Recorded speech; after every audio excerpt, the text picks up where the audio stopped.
Salut! Alors aujourd'hui je vais vous faire un petit tuto matériel et les tutoriels viendront à la suite. Je voulais en fait vous parler de l'Endless Loom. Excusez-moi, j'ai la voix un peu enrouée. Je pense que je dois être bientôt malade. Alors, l'Endless Loom, c'est un métier à tisser qui va vous permettre en fait de ne plus avoir les fils comme les métiers à tisser traditionnels où il va falloir faire les nœuds au bout et après les re-rentrer dans les perles et ainsi de suite. L'avantage de celui-là, c'est que on va commencer à l'envers. C'est-à-dire qu'on va d'abord faire notre fermoir et ensuite on va tisser notre bracelet. Et pour avoir essayé le métier à tisser, j'avoue sincèrement que moi j'aime bien faire des motifs en loom parce que on arrive à faire plus de détails, je trouve, mais rien que le fait de passer sur un métier à tisser, franchement j'étais vraiment fâchée de faire de bracelets tout simples en métier à tisser. Voilà, c'est-à-dire qu'on arrive à avoir des beaux trucs et en fait quand on enlève, il faut tout couper, il faut tout faire des nœuds, enfin bref, et quand on arrive, qu'on a terminé notre tissage et gondole, enfin je trouve que des désavantages au métier à tisser traditionnel. Et au hasard d'un post, j'ai découvert ça et je me suis dit non mais sérieux, il faut vraiment que j'essaye quoi. Et j'avoue que j'ai été très séduite par le fonctionnement de ce métier à tisser. Alors bien sûr, il y aura des hauts, il y aura des bas, parce que vous verrez dans la suite de la présentation que il y a quand même quelques petits... enfin, ça ne s'adresse pas à tous les utilisateurs de tissage. Voilà. Alors, déjà, je vais vous montrer. J'ai fait un bracelet loom. Voilà. Un bangle qui est quand même pas mal du tout quoi. Voilà, je sais pas si on voit bien. Ouais. J'ai aussi testé un petit warp, je sais pas comment vous dites. Voilà, où je l'ai attaché par dessus. Donc on peut faire quand même des choses très sympas et avec moins de désavantages que le loom ordinaire. Voilà. Et donc on va commencer. On va ouvrir le paquet. Alors déjà vous avez une super pochette qui est très épaisse avec des scratchs. Vous pouvez l'emmener partout. Même à la suite de votre tissage, si vous n'avez pas fini, vous pouvez tout à fait le mettre dedans, le refermer et le positionner quelque part, le transporter, c'est carrément génial. Alors, si je me mettais à l'endroit, ce serait peut-être mieux. Alors, ici, on va avoir, et c'est là où le bas blesse quand même dans ce genre de... Parce que bon, c'est quand même un produit qui vient des États-Unis. Fait là-bas et malheureusement je me suis rendu compte que aux États-Unis la taille moyenne pour faire des bracelets c'est du 18 cm, donc ça veut dire que pour toutes celles qui ont des poignets en dessous de 18 cm ça va être quand même un peu compliqué. Alors, compliqué, c'est-à-dire qu'il va falloir faire une petite technique supplémentaire pour pouvoir arriver à faire notre bracelet. Bon, rien de bien méchant, mais c'est faisable, mais c'est vrai que ça va être un peu plus contraignant. Alors, dans ce kit, on a la notice. Alors, la notice, je vous le dis tout de suite, c'est une notice qui a été traduite en français. C'est pas du vrai français comme on peut l'avoir dans des modes d'emploi. C'est vraiment, je prends en anglais, je fais la traduction et je recopie bêtement. Voilà. Et, mais bon, après, c'est assez compréhensible. Hein. Parce que, déjà, le titre, l'étui en tissu pour métier à tisser sans fin comprend. Déjà. Alors, on nous dit quoi? On nous dit qu'il comprend 2 barres d'extrémité de métier à tisser. Donc, c'est ça. C'est ce qui va être en fait la structure de notre comment on appelle ça, de notre métier à tisser. Donc ça, voilà. Il comprend 3 paires de tiges de servitude, mince, moyenne, épaisse. Mince, moyenne et épaisse. Alors, ces tiges, c'est en fonction en fait des perles utilisées. C'est-à-dire que plus vous êtes dans les fins et plus ça va être du 15, du 11, du 8. Et plus vous augmentez, ça va être dans le plus large. Alors, on va quand même aller voir sur la notice. Qu'est-ce qu'on nous dit sur ces tiges de servitude.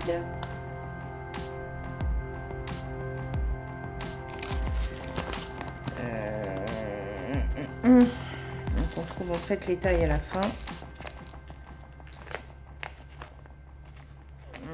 Au début. Ah, voilà, ici. Alors, les minces, je me suis trompée, tiens, c'est du 15, du 11, du 1 et 2 mm. Les moyennes, c'est pour du 8, du 6, du 3, du 4. Et les épaisses, avec une moyenne.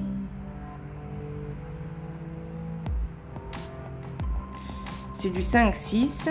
Et les épaisses, c'est du 8 mm. Déjà, je vois pas comment ils peuvent mettre 2 épaisses, puisqu'on en a que 2. Mais bon, je pense que ça devait être une épaisse, enfin une moyenne et une mince, et après une épaisse et une moyenne. Mais bon. Alors celles-ci, elles sont utilisées en fait pour la servitude du fil. C'est-à-dire que quand vous allez tisser votre fil, vous allez venir les mettre pour avoir des fils un peu plus tendus. C'est juste dans cette... Alors vous pouvez les utiliser ou pas, c'est pas une obligation. Et ici, vous avez en fait les tiges... Comment ils appellent ça? 5 paires de tiges de dimensionnement marquées pour des tailles de bracelets finis de 17,7 à 22,8. Alors moi je les ai mesurées, c'est exactement ça. Donc ici, alors moi j'avais pris les plus grandes parce qu'en fait j'avais inversé évidemment. Voilà. Donc ici on a les trous et on va emboîter tout simplement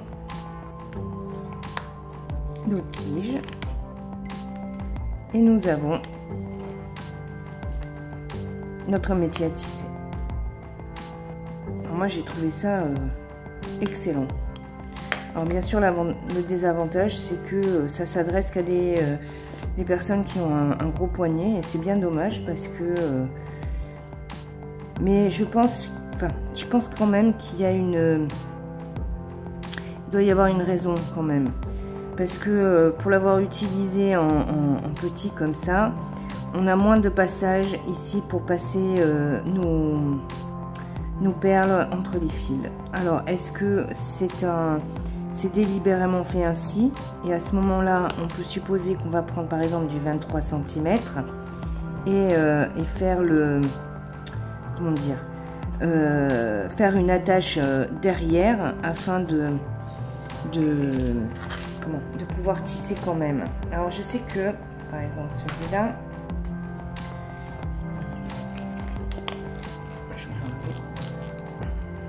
pas. Ah voilà. On va prendre les plus grandes. Parce qu'effectivement l'espace est quand même plus agréable quand vous prenez plus grand. Surtout si vous voulez faire des warps. Et ma solution, elle a été de prévoir en fait mes 18 cm sur 3 tours. Voilà, donc là vous voyez que je suis carrément à l'opposé. Et là-dessus, je me suis dit que je vais pas couper mes fils. J'avais laissé une longueur assez grande et donc j'ai fait un 4e tour où je suis venue attacher à mon fermoir et bien entendu je me suis arrêtée là dans mon tissage afin de justement avoir la bonne taille. Et je pense que ça aussi c'est faisable quand on fait notre tissage normal en loom, sauf dans le bangle. Bon, moi le bangle évidemment je m'étais trompée, donc je me suis retrouvée avec du 23 cm. Bien évidemment c'est trop large, hein, on est d'accord. Qu'à la limite j'aurais dû faire du 19 ou du 20, c'est un tout petit peu grand, mais c'est tout à fait possible pour le bangle. Mais bien évidemment il faut pas avoir un... Quoique je me demande si on a un poignet de 15, est-ce que au niveau de l'ouverture de la main on peut aller jusqu'à 18 éventuellement, mais bon ça c'est à tester. Mais c'est vrai que dans le principe je trouve quand même que ce matériel est top. Pas de fil, alors ça j'avoue que ça m'avait énormément plu. Alors nous voilà donc ici. Ensuite on nous explique aussi que on a des élastiques. Voilà, alors des petits élastiques et des grands. Vous allez voir qu'ils ont déjà été utilisés. Alors les grands servent ici.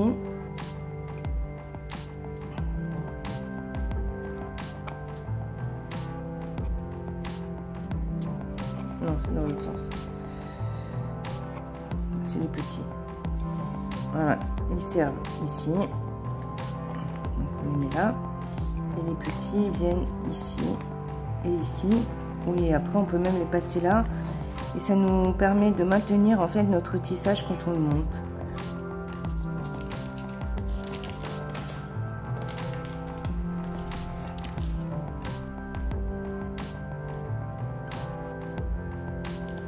Voilà. Et si on utilise en fait nos fameuses barres de servitude, il faut qu'on utilise ces petits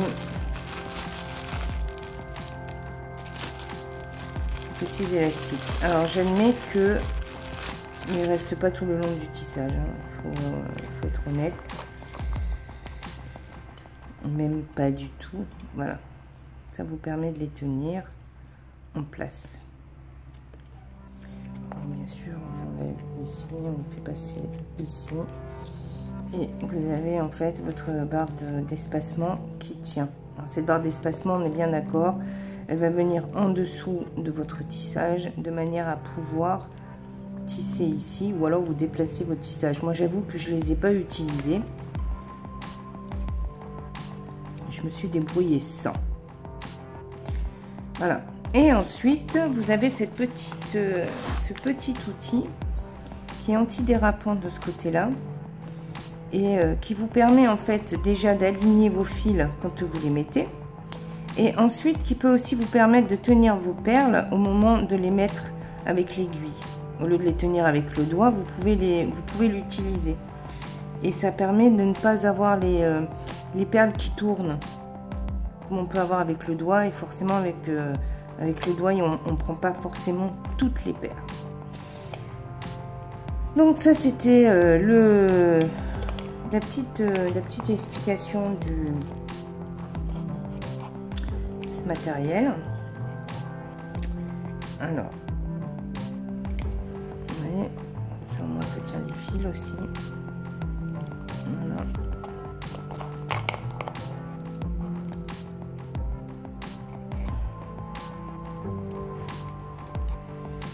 Voilà. Donc il est très facilement démontable à remettre en place.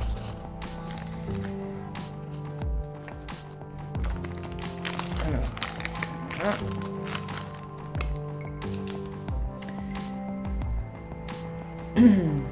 Alors, Qu'est-ce que je peux vous dire d'autre là-dessus?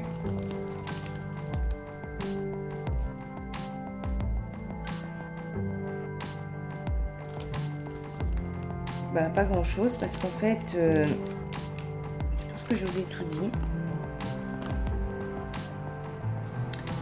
Parce que la suite viendra avec le tuto que je ferai donc je vous ferai un tuto avec un tissage comme ça en loom mais avec les fermoirs, et je vous ferai un tuto avec ce tissage là qui peut être très sympa aussi, et je vous expliquerai en fait vraiment l'utilisation un peu plus complète du fonctionnement du métier à tisser.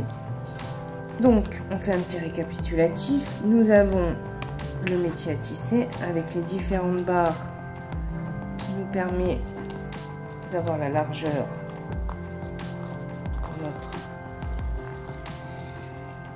bracelet.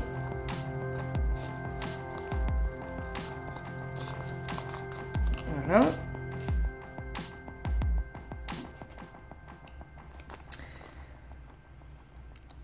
Là, les spacers en fonction des perles utilisées, petit, moyen et grand.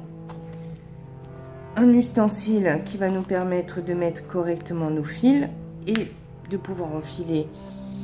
C'est une aide à l'enfilement des perles avec l'aiguille.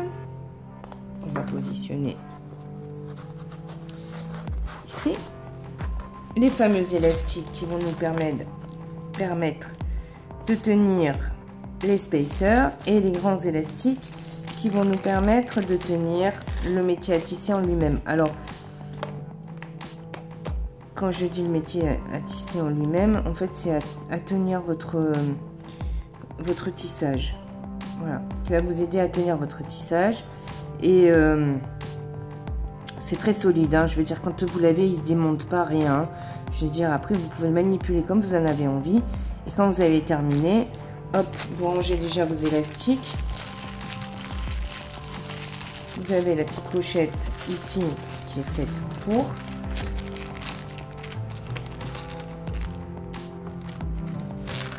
Voilà.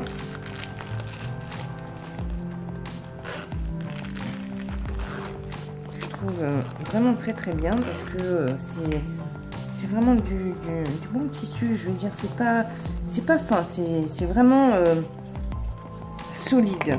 Voilà.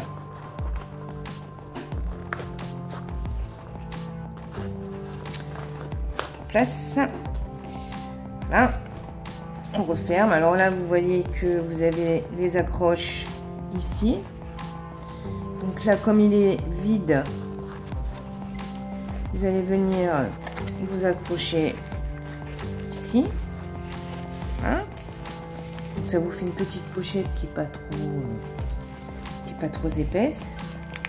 Et si toutefois vous avez à l'intérieur le métier à tisser, je vais remettre ça là-dedans. Vous pouvez venir par exemple avoir un truc comme ça et tenir comme ça. C'est vraiment fait pour. Et donc du coup pas de souci. En plus tout est tenu à l'intérieur. Donc pour le transport, c'est vraiment l'idéal. Voilà. Et on va la faire comme ceci. Alors, je pense même que on peut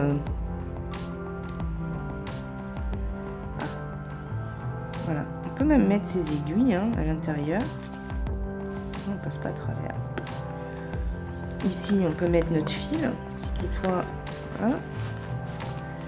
Donc, je veux pas dire, mais je trouve que dans l'absolu, c'est un produit qui est bien pensé.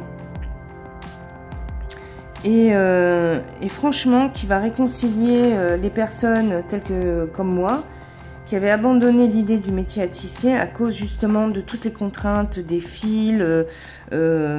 Et j'avoue que pour l'avoir utilisé, franchement, j'ai pris beaucoup de plaisir à utiliser ce produit. Voilà. Après, effectivement, le seul bémol qu'il y a, vous verrez dans la vidéo que je vous montrerai sur le tissage en lui-même, c'est le passage des mains. Et puis le fait qu'effectivement, il va falloir trouver des astuces pour ceux qui ont des petits poignets. Mais je vous en dirai plus à ce moment-là. Et ben, moi je vous dis à la semaine prochaine. Et puis, à vos aiguilles. Salut!